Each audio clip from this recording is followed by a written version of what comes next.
Voici exactement 80 ans, la capitulation du nazisme mettait un terme à l'une des plus abominables barbaries que l'humanité ait eu à subir. L'extrême droite au pouvoir et le fascisme en Europe ont plongé le monde dans une guerre apocalyptique. Plus de 60 millions d'êtres humains, civils en majorité, y ont perdu la vie.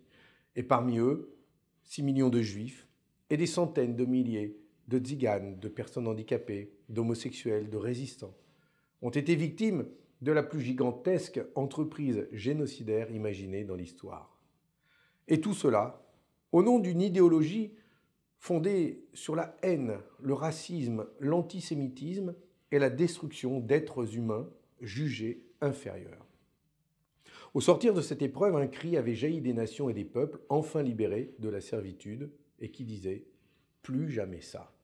De cette période étaient nés d'immenses espoirs, à l'image de celui que consacra dans notre pays le programme du Conseil national de la résistance et des jours heureux. Et de grandes avancées du droit international avaient aussi vu le jour et codifiées par la Charte des Nations Unies.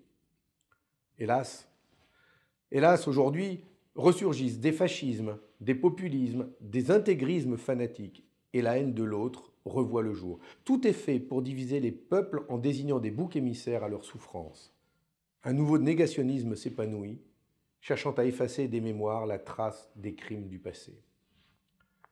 De l'Ukraine à Gaza, de l'Arménie et du Kurdistan à l'Afrique, des peuples se retrouvent une nouvelle fois sous les bombes, niés dans leurs droits imprescriptibles à vivre libres et en paix. L'extrême droite, chassée il y a 80 ans, revient en Europe, encouragée par la victoire de Donald Trump aux États-Unis.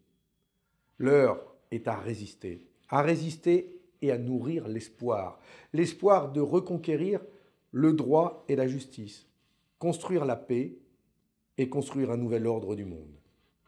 La France a la responsabilité d'agir en ce sens, parce qu'elle fut au nombre des vainqueurs sur le nazisme, et parce que sa voix porte au-delà de ses frontières à chaque fois qu'elle parle de liberté.